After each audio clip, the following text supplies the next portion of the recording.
নমস্কার শ্রোতা বন্ধুরা, ফরেস্ট শ্যাডোজ চ্যানেলের সমস্ত শ্রোতা বন্ধুদের জানাই লেখিকা সঞ্চারী ভট্টাচার্যের তরফ থেকে অনেক অনেক শুভেচ্ছা এবং অভিনন্দন। আপনাদের ভালোবাসায় আমাদের চ্যানেলটা খুব সুন্দরভাবে এগিয়ে চলেছে। সত্য ঘটনাগুলিকে আপনারা যথেষ্ট পছন্দ করছেন। ফরেস্ট শ্যাডোজ প্রোডাকশনসের আজকের বিশেষ নিবেদনে রয়েছে ঝাড়খণ্ডের মারাইটলি গ্রামের সত্যতা।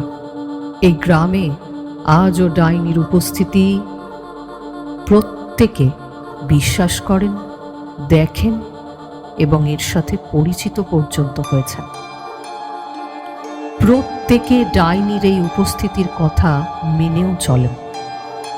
রাতের বেলা কারোর ঘরের আশেপাশে খসখস শব্দ প্রমাণ দিয়ে যায় তাদের অস্তিত্ব। অন্ধকারের বুক চিরে লাল দুটো চোখ নজর রাখছে। হ্যাঁ, নিভৃতে অদৃশ্যে নজর রেখে চলেছে আপনার উপরে। আজকে শোনাবো এক জার্নালিস্টের নিজস্ব অনুভূতির কথা, যিনি ওই গ্রাম পরিদর্শনে গিয়ে পড়েছিলেন এক চরম বিপদে। নিউজ রিপোর্টার হওয়ার পরেও তাকে গ্রামের সব জায়গায় যেতে দেওয়া হয়নি। কিন্তু কেন? জানতে চান কেন? তাহলে শুনতে থাকুন ফরেস্ট শ্যাডোজ প্রোডাকশনসের সবিশেষ নিবেদনটি। আমাদের আজকের বিশেষ পরিবেশনা ডাইনিদের গ্রাম। শুনতে থাকুন।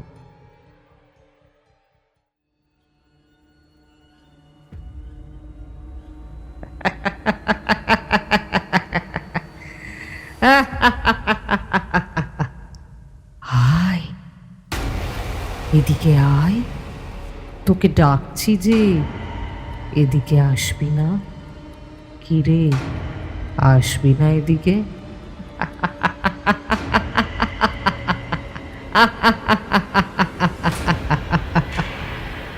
দরজা খুলে রাতের অন্ধকারে ভেসে আসতে থাকা ওই ডাককে উদ্দেশ্য করে সামনের দিকে এগোনোর সাথে সাথেই ভেসে আসে এক আর্তনাদের সুর। মট করে ঘাটটা মটকানোর শব্দটা ওই অন্ধকারের মধ্যেই কোথাও একটা গায়েব হয়ে যায়, অথচ কাউকেই দেখতে পাওয়া যায় না। শয় শয় শিশু গ্রাম থেকে গায়েব হয়ে যেতে থাকে অচিরেই। তাদের অস্তিত্ব কিভাবে বিলীন হয়ে যেতে পারে? কেন? কোথায় চলে যাচ্ছে তারা? কে নিয়ে যাচ্ছে তাদের? ঝাড়খণ্ডের এক গ্রামে 7ই আগস্ট 5 মহিলাকে ডাইনি সন্দেহে পিটিয়ে মারা হলো। পুলিশ আসতেই গ্রামের লোকেরা বলল, বেশ করেছি। রাত তখন 2টো। গোটা গ্রাম যখন ঘুমোয় তখনই ওরা জেগে ওঠে। কয়েকজন গ্রামবাসী অমাবস্যার অন্ধকারে নাকি দেখতে পেয়েছিল 5 ছায়া মূর্তিকে। সেই মহিলারা নগ্ন হয়ে গ্রামের এক সদ্য মৃত কিশোরের কবরের উপরে নাচছিল। অবিরাম নাচ। সেই নাচ যেন মৃত্যুকে আহ্বান করছিল নিজেদের দিকে। মাঝে মধ্যে আবার হাত দিয়ে কবরের মাটি খুঁড়ে তারা মুখেও তুলছিল। মাঝরাতে ওইখানে গিয়ে ভালো করে দেখার সাহস হয়নি কারুরই, কিন্তু পরের দিন ফিসফিস করে ছড়িয়ে গিয়েছিল এই খবরটা। ওরা ডাইনি না হয়ে যায় না। ওরা ডাইনি না হয়ে যায় না। একটি ছেলে ঝোপের আড়াল থেকে লক্ষ্য করছিল আমায়। রাতে বেরিয়ে এসেই ধরপড়িয়ে আমার পথটা অবরোধ করে বলল, ও ওদিকে যাবেন না, যাবেন না, যাবেন না ওদিকে। রাতের অন্ধকারে ডাইনিদের আধপোড়া শরীরগুলো ঝোপের আড়ালে দাঁড়িয়ে অপেক্ষা করবে আপনার জন্য। যাবেন না, যাবেন না ওদিকে, যাবেন না। আপনার আশার অপেক্ষায় প্রহর গুনবে ওরা। ওরা কিন্তু মৃত্যুর পরেও জীবিত। হ্যাঁ, হ্যাঁ হ্যাঁ হ্যাঁ, ঠিকই শুনেছেন, ওদেরকে মেরে দিলেও ওরা মরে না। মরে না ওরা, ডাইনিরা অমর, অমর, ওরা অমর। কেউ জানে না সেই সত্য, কেউ জানে না।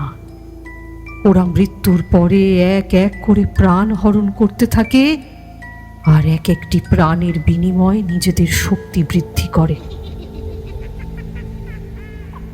আর এরপরে আবার আবার ফিরে আসে শরীর নিয়ে, নতুন শরীর, নতুন পোড়া কালো দেহগুলো ওদেরই ওদেরই সদ্য পোড়ানো দেহগুলি মুক্তির আশায় দাঁড়িয়ে থাকে, দাঁড়িয়ে থাকে, ওরা দাঁড়িয়ে থাকে।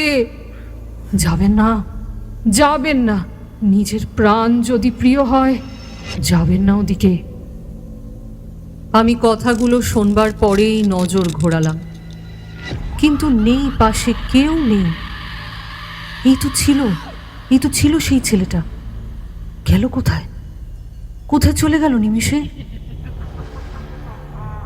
ভাবলেই কাটা দিচ্ছে, অথচ ঘটেছিল এই ঘটনা আমার সাথেই ঘটেছিল। সেই ঘটনাটাই তো এবার আপনাদেরকে বলবো। শুনুন শুনুন সেই ঘটনা। রাঁচির মান্দার ব্লকের কাঞ্জিয়া মারাইটলি গ্রামে গিয়েছিলাম কদিন আগেই। 7ই আগস্ট এখানে 5 মহিলাকে পিটিয়ে মারা হয়েছে। ডাইনি সন্দেহে তাদের মেরে ফেলা হয়েছে বললেও ভুল হবে না। এখানে লোকে সন্দেহ করে না, একদম বিশ্বাস করে যে তারা আছে। ওঝারা যেই বলে দেয় অমুকের জন্যই গ্রামে লোক মারা যাচ্ছে বা গাছ শুকিয়ে যাচ্ছে, সঙ্গে সঙ্গে সেটা সত্যি হয়ে যায়। আর অনুমান বা সন্দেহ থাকে না। তাই গ্রামবাসীদের অধিকাংশেরই মতে ওই 5 মহিলাকে পিটিয়ে মারতেই হতো, উপায় ছিল না। গ্রামের লোকের সঙ্গে কথা বলে ওই বিশ্বাসের খুঁটিনাটি সম্পর্কে যে কথাগুলো জানতে পেরেছিলাম তা ছিল এইরকম। ডাইনি যদি অপকার করতে চায়, গা ছোঁয়ারও দরকার নেই, দূর থেকে থুতু ছুঁড়ে দিলেই হবে। যার দিকে থুতু ছুঁড়ল কিছুক্ষণের মধ্যেই তার জ্বর আসবে, অথবা পেট ব্যথা শুরু হবে, মাথাও ঘুরতে পারে। তারপর আস্তে আস্তে মৃত্যুর কোলে ঢলে পড়বে সেই ব্যক্তি। তাই ওদের হাত থেকে বাঁচতে সবচেয়ে ভালো উপায়, দূর থেকে দেখলেই রাস্তা বদল করো বা পিঠ টান দাও। দরজার সামনে বা বাড়ির পাঁচিলের পেছনের বারান্দায় কে ফেলে রাখে চুল, ওটা তো ডাইনির চুল। লম্বা এক গোছা চুল কারো বাড়ির সামনে পড়ে থাকা মানেই বাড়ির সর্বনাশ হতে চলেছে। কেউ না কেউ অপঘাতে মারা যাবেই, অথবা পাগল হয়ে যাবে, নিজের গ্রামের নামও ভুলে যেতে পারে। ওঝারও ক্ষমতা নেই সেই ভূত তাড়ানোর। বাড়ির পেছনে যদি পরপর কয়েকদিন দেখা যায় মলমূত্র পড়ে রয়েছে, সাবধান। আবারও বললাম, সাবধান। এর মানে ওই বাড়ির দিকে কুনজর পড়েছে ডাইনিদের। তখন বাড়ির পেছনে বিছুটি গাছের পাতা রাখতে হবে। কখনো কখনো জানালা দিয়ে উঁকি মেরে ওরা খড় দৃষ্টিতে তাকায়।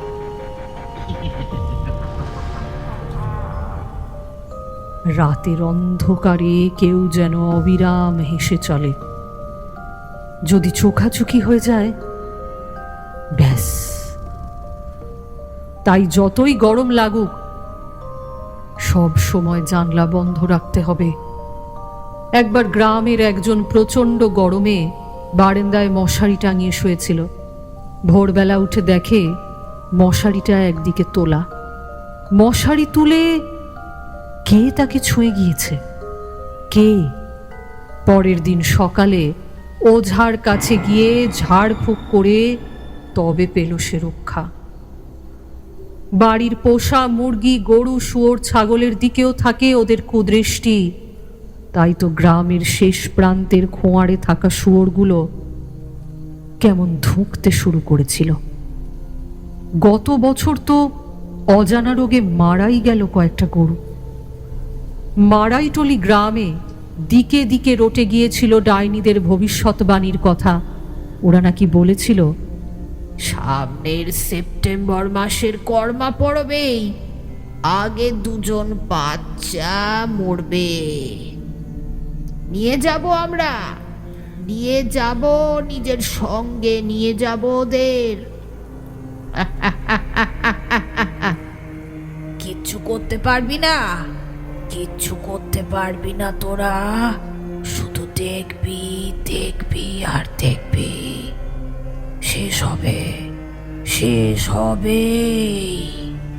কয়েকদিনের মধ্যেই ওদের পেট ব্যথা শুরু হবে, চোখ হলুদ হয়ে যাবে, গা হাত পাও হলুদ হয়ে যাবে, তারপর ধীরে ধীরে নিস্তেজ হয়ে যাবে ওরা।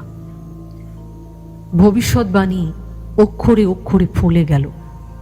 যেমন কিছুদিন আগেই আবার শরীর হলুদ হয়ে মারা গেল 16 বছরের এক কিশোর।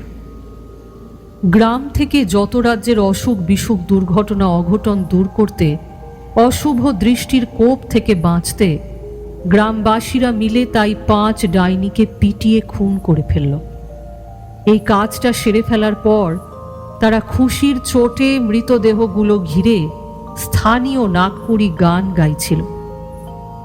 ডাইনি ছিল, ডাইনি আছে। গ্রামে ডাইনির অস্তিত্ব টের পেলেই তাকে পিটিয়ে অথবা গলা টিপে মেরে ফেলতে হবে। এটা ঝাড়খণ্ডের এখনো অনেক অধিবাসীরই বিশ্বাস।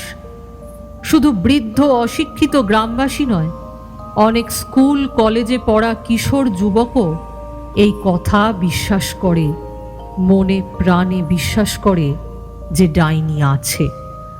পুরুষ মহিলা নির্বিশেষে সবাই গণপিটুনিতে সামিল হয়। তাই পুলিশ যখন তদন্ত করেছিল কারা এই গণহত্যা করেছে, মারাইটলির অধিকাংশ বাসিন্দাই এসে জানায়, আমি মেরেছি, আমাকে ধরুন, আমাকে ধরুন, আমি মেরেছি, হ্যাঁ আমি মেরেছি। পুলিশ তো একেবারে হতভম্ব, কারণ নিজের প্রাণ রক্ষা করতে কিংবা নিজের শিশুটির প্রাণ বাঁচাতে ডাইনি সন্দেহ হলেই যে তাদেরকে মেরে ফেলতে হবে। শুক্রবার রাতে 5 জন ডাইনিকে মারার পরে সবাই চিন্তিত হলো। শনিবার থেকে গ্রামে অন্য সকাল। এখন থেকে কারো কোনো শরীর খারাপ হবে না, বাচ্চা জন্মাবে, তারপর বড়ও হবে। কাশি সর্দির মতন ছোটখাটো অসুখও আর হবে না, একদিন বুড়োও হয়ে যাবে তারা। আদিবাসীদের কখনো অসুখ করে না, অসুখ বিসুখ তো শহরের লোকেদের জন্য। ওই গ্রামের এক কিশোর বলে, যা বাচ্চা বেঁচে গিয়েছি, কি বলবো, কি যে বলি। গত কদিন ধরে জ্বর চলছিল, সোয়েটার পরে থাকার মতন অবস্থা। গরমের মধ্যে গা হাত পা কাঁপছে, বুক ধড়ফড় করছিল। কিছুই মনে রাখতে পারছিলাম না, কিচ্ছু না। শুধু চোখের সামনে ভেসে উঠছিল কিছু ভয়ঙ্কর মুখ, আর সেই বিকট হাসির শব্দ। না না না না না, সেই বিকট হাসি।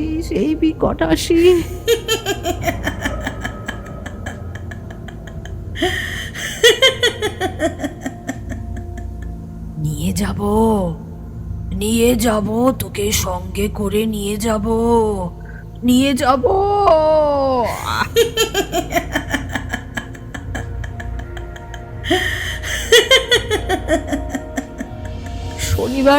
শনিবার সকাল থেকে সোয়েটার খুলে ফেলেছি। এখন যাই না কেন, ওঝা বাড়িতে আসবার পরে বুক ধড়পড়ানিটাও অনেকটা কম। ভুলে যাওয়া কথা মনে পড়ে যাচ্ছে।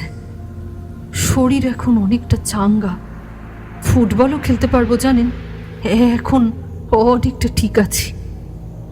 ঠিক আছি আমি। পাশে দাঁড়িয়ে থাকা আর এক কিশোরও বলল, কয়েক বছরের মধ্যে আমার দাদা মা বাবা মারা গেল অজানা রোগে। আসলে কোনো রোগ নয়, ওরা মারা গিয়েছে ডাইনিদের ম্যাজিকে। সেও বলল, যে 5 জন ডাইনি মারা গিয়েছে, যাদেরকে মারা হয়েছে আর কি, তাদের একজন নাকি পরচুলা পড়ে থাকতো। সেই পরচুলা থেকে এক একটা করে চুল তুলে বিভিন্ন বাড়ির সামনে ফেলে রাখতো। কেন জানেন? কেন জানেন আপনি? সর্বনাশ ডাকার জন্য, সর্বনাশ। কিশোরটি হেসে বলল, শেষে শুক্রবার রাতে বাগে পেয়ে যখন মনের সুখে চুলের মুঠি ধরে ওদের পেটানো হচ্ছিল, কি যে মজা লাগছিল, কি যে মজা লাগছিল। সবাইকে মেরেছে ওরা, একে একে শেষ করেছে গ্রামের লোকেদের। মৃতদেহগুলোর দিকে তাকাতে পারবেন না বাবু। কারুর হাত নেই, কারুর চোখ খোবলানো, আবার কারুর মাথা থেকে চুলগুলোকে এমনভাবে ছিঁড়ে নিয়ে যাওয়া হয়েছে যে গোটা মাথার ওপরের অংশটাই উপড়ে নিয়েছে কেউ। রক্ত, কেবল রক্ত। উফ। অনেকের সঙ্গে কথা বলে এও বুঝলাম, আদিবাসী গ্রামে বেশিরভাগ ডাইনির জন্ম হয় প্রথমে তার স্বামীকে মেরে। অর্থাৎ লোকটি মারা যায় আর হঠাৎই কেউ কেউ বলতে শুরু করে মেয়েটাই তার মরদকে খেয়েছে। তারপর ডাইনির শিকার হয় তার ছেলে বা মেয়ে বা নিকট আত্মীয়। বুঝতে পারছেন কতটা ভয়ঙ্কর হতে পারে সেই পরিস্থিতি? ভাসুর বা দেওরের ছেলে মেয়েরাও কিন্তু রক্ষা পায় না। ঘরের সর্বনাশ করার পর সে বাইরে বের হয়। আসলে যে কোনো ধরনের অপআত্মা কোনো মহিলার শরীরে ঢুকে তাকে ডাইনি করে ফেলে। তারপর তো তাকে মারা ছাড়া আর কোনো উপায় নেই। কিন্তু ডাইনির মৃত্যুও যত সহজ নয়। পিটিয়ে মেরে ফেলার পরেও কিছু কাজ বাকি থাকে। 2004 সালে এই মাইরিটলির পাশের এক গ্রামের এক ডাইনি মরার পরে ওঝারা কি বলেছিল জানেন? ওই ডাইনির মুন্ডু কেটে সাইকেলের হ্যান্ডেলে ঝুলিয়ে পুরো গ্রাম ঘুরতে হবে, তবেই ওই গ্রাম অভিশাপ মুক্ত হবে। পুলিশকে লবডঙ্কা দেখিয়ে সেরকম করেই সাইকেলে মুন্ডু নিয়ে ঘোরা হয়েছিল গোটা গ্রামে। তার 2 বছর পরে একটা গ্রামে 2 জন ডাইনিকে একসঙ্গে মারার পর ওঝারা বলেছিল ওদের একসঙ্গে একজনের ওপর আর একজনকে শুইয়ে কবর দিতে হবে। বুঝতে পারছিস কি বললাম? মারার আগে ওদের নগ্ন করে দেওয়াটাও কিন্তু নিয়ম। মারাইটলি গ্রামের 5 জনকে মেরে ওই লাশ গ্রাম থেকে অনেক দূরে কবর দেওয়ার জন্য বলেছিল ওঝারা। শেষ পর্যন্ত অবশ্য সম্ভব হয়নি। গ্রাম থেকে কিছুটা দূরেই তাদের কবর দেওয়া হয়। কখনো কখনো অবশ্য কোনো ডাইনিকে না মেরে তাকে মানুষের মলমূত্র খাওয়ানোরও বিধান দেয় ওই ওঝারা। নগ্ন করে পাড়া ঘোরানো তো খুব সহজ শাস্তি, তবে শুধু এতেই রেহাই পাওয়া ডাইনির সংখ্যা কিন্তু কম। অন্যান্য ডাইনিদের হাতের নাগালে এত সহজে পাওয়াও যায় না। পুলিশের সামনেই গ্রামবাসীরা ঘোষণা করেছিল ওই গ্রামে আরো 3 জন ডাইনি রয়েছে, তাদেরও পিটিয়ে মারতে হবে। প্রশ্ন, সেই 3 জন কারা? কিছুটা দূরে পিঠে বাচ্চা কাঁধে ও মাথায় ঝুড়ি বয়ে এক আদিবাসী মাঝবয়সী মহিলা রাঁচিতে মজদুরি করতে যাচ্ছিল। আচ্ছা, ও কি ডাইনি? উত্তর এড়িয়ে যায় গ্রামবাসীরা। ওই মহিলার চোখে মুখে অসহায়তা। কে জানে ওঝারা তাকে মারার বিধান দেবে না তো? বিষয়টা কিন্তু এতটাও সহজ নয়। সামনে যা দেখবেন সবই যে সত্যি, আবার যা দেখছেন না সেটা যে মিথ্যে এমন কিন্তু নয়। ব্যাপার তো খুব সহজ। মহিলারা সদ্যজাত শিশুকে পিঠে কাপড় দিয়ে বেঁধে কাজে যাবে, আর গ্রামের পুরুষরা মহুয়া খেতে খেতে বলবে, এই তোদের কারও পেট ব্যথা করছে না তো? মাথা ঝিমঝিম, গা বমি বমি, গা হাত পা হলুদ হয়ে যাচ্ছে কি? তার মানেই ডাইনির উৎপাত শুরু হয়েছে। খুঁজে বের কর। তারপর এক রাতে ভরপুর মহুয়া খেয়ে পিটিয়ে মেরে ফেল ওই ডাইনিকে। পরিসংখ্যান বলছে ঝাড়খণ্ডে 2013 থেকে 2015 আগস্ট পর্যন্ত ডাইনি সন্দেহে 124 জন মহিলাকে খুন করা হয়েছে। এই বছরই এখনো বিভিন্ন জেলাতে 11 জন মহিলাকে ডাইনি সন্দেহে খুন করা হয়েছে। শুধু পিটিয়ে মারাই নয়, গুলি করে গলা টিপেও খুন হয়েছে তারা। অনেক সময় যাকে ডাইনি বলে মারা হচ্ছে তাকে খুনের পেছনে আসল কারণ হলো ওই মহিলার জমি হড়প করা। তবে কারণ যাই হোক না কেন, দেখা গিয়েছে যেসব গ্রামে ডাইনি সন্দেহে খুন হয় সেখানে সভ্যতার আলো খুবই কম পৌঁছেছে। যেমন কাঞ্জিয়া মারাইটলি, 70 থেকে 80টি কাঁচা বাড়ির এই গ্রামে মাত্র 4টি বাড়িতে বাথরুম আছে। বাথরুম মানে নিজেদের বাড়ির মধ্যেই একটা পেচ্ছাপ পায়খানা করার জায়গা। বাকিরা কিন্তু সবাই মাঠে যায়। পরিষ্কার পানীয় জল নেই, কুয়োর জলে আবর্জনা ভাসছে, বাড়ির পাশে গর্তে নোংরা জমা জল। যুক্তিবিদরা বলছেন এখানে জন্ডিস, আন্ত্রিক, ম্যালেরিয়া না হওয়াটাই অস্বাভাবিক। সকাল থেকে যদি মহুয়ার হাঁড়িয়া নিয়ে বসতে হয় কাউকে, তার সিরোসিস অব লিভার হবে না তো কার হবে শুনি? কিন্তু যুক্তিবাদীদের কথা কে শোনে? মাঝরাতে কেউ যদি বাড়ির সামনে মলমূত্র ত্যাগ করে চলে যায়, রাতে কেউ যদি মশারি তুলে ছুঁয়ে দিয়ে চলে যায়, দাওয়ায় চুল ফেলে যায়, তখন ওই যুক্তিবিদরা কি বলতে আসে জানেন?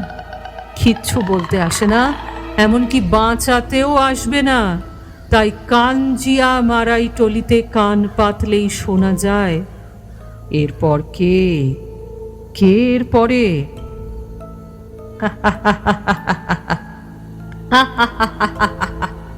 আছে আছে সে, আসবে, আবার আসবে নিজের শিকার ধরতে।